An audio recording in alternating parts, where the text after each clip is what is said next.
ફરાર થઈ જવાના મામલે પોલીસે કાર્યવાહી કરી છે, શું કાર્યવાહી છે?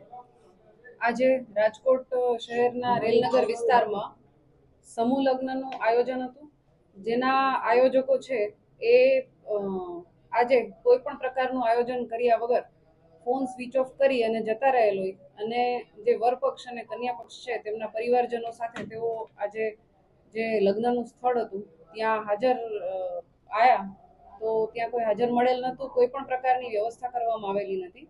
તો જેની તાત્કાલિક પોલીસને જાણ કરવામાં આવેલી હતી અને પોલીસ દ્વારા સ્થળ ઉપર પહોંચી અને લગ્નની તમામ વ્યવસ્થા કરી જવાબદારી સંપૂર્ણ ઉપાડી અને લગ્નની તમામ વિધિઓ શાંતિપૂર્ણ સમાપ્ત કરાવવામાં આવેલી છે.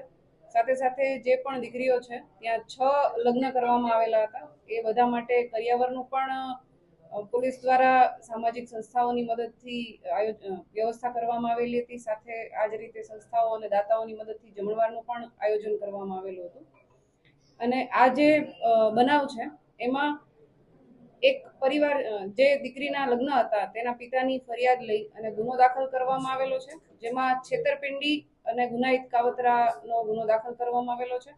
અને આના જે આરોપીઓ છે ચંદ્રેશ છાત્રોલા, દિલીપ પ્રવીણભાઈ ગોહિલ, દીપક હિરાણી, હાર્દિક શિશાગિયા, મનીષ વિઠલાપુરા અને દિલીપ વરસંડા, અને આ ઉપરાંત જે પણ આની સાથે સંકળાયેલા છે એ તમામને તપાસ આગળ ચાલુ અમારી તપાસ છે એમાં જેના પણ નામ ખુલે એ તમામ વિરુદ્ધ કાર્યવાહી કરવામાં આવશે. હાલ 3 આરોપીઓની અટકાયત કરવામાં આવેલી છે. એમાં દીપક હિરાણી, દિલીપ ગોહેલ અને મનીષ વિઠલાપરા, આ 3 આરોપીઓની હાલ અટકાયત કરવામાં આવેલી છે. અન્ય આરોપીઓ માટે અમારી ટીમ કાર્યરત છે. પ્રાથમિક શું તપાસમાં સામે છે, કેટલા રૂપિયા લેતા દેતા? અત્યારે જે સામે આવેલું છે એ પ્રમાણે આ વરપક્ષ અને કન્યા પક્ષ બંને પાસેથી 15,000 રૂપિયા લેવામાં આવતા હતા.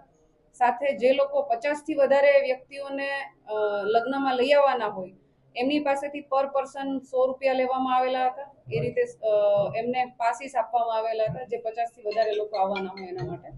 આ રીતે એમણે મિનિમમ 15,000 થી લઈ અને વધારે જેટલા પણ જે વ્યક્તિઓ જે માણસો લાવવાના હોય એ મુજબ એમની પાસેથી પૈસા લીધેલા હતા. અને આ ઉપરાંત એમણે આ લગ્નના આયોજન માટે ઘણા દાતાઓ પાસેથી પણ ફંડ મેળવેલું છે એવી વિગતો ધ્યાનમાં આવેલી છે. બાકીની અમારી તપાસ ચાલુ છે. જે વધુ વિગત મળે એ પ્રમાણે આગળ કાર્યવાહી કરવામાં આવશે. દાખલ થઈ ગયો શા કારણે અને એને આયોજન શું કામ નથી કર્યું, એવું કોઈ પ્રાથમિક હકીકત? હાલ જે આરોપી દાખલ થવાની બાબત છે એ અમારા ધ્યાન પર પણ આવેલી છે, અમારા દ્વારા ખરાઈ પણ કરવામાં આવેલી છે.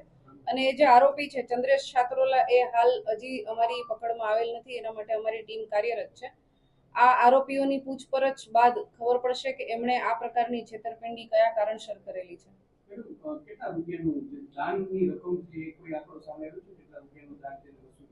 એવું કોઈ સ્પેસિફિક હાલ ધ્યાન પર આવેલું નથી, પણ અમારી તપાસ ચાલુ છે. આગળથી માહિતીઓ આપવામાં આવશે. આ પહેલા પણ 2023માં લગ્ન કરાવ્યા હતા, ત્યારે પણ અમે લોકો ભોગ બન્યા. એવું કોઈ અત્યાર સુધીમાં તપાસમાં આવ્યું છે કે પૂછપરછ પછી? પ્રાથમિક હજી આરોપીઓ જસ્ટ અમે અટક કર્યા જ છે, એટલે આરોપીઓની પૂછપરછ ચાલુ છે. અને પ્રાથમિક જે જાણવા મળેલ છે એ પ્રમાણે 2023માં પણ આ પ્રકારનું એમણે કરેલું હતું અને એ બાબતે ગુનો પણ દાખલ થયેલાનું ધ્યાન પર આવેલ છે. પણ આ બધી જ વિગતો હજુ મેળવવા પર ચાલુ છે તપાસ.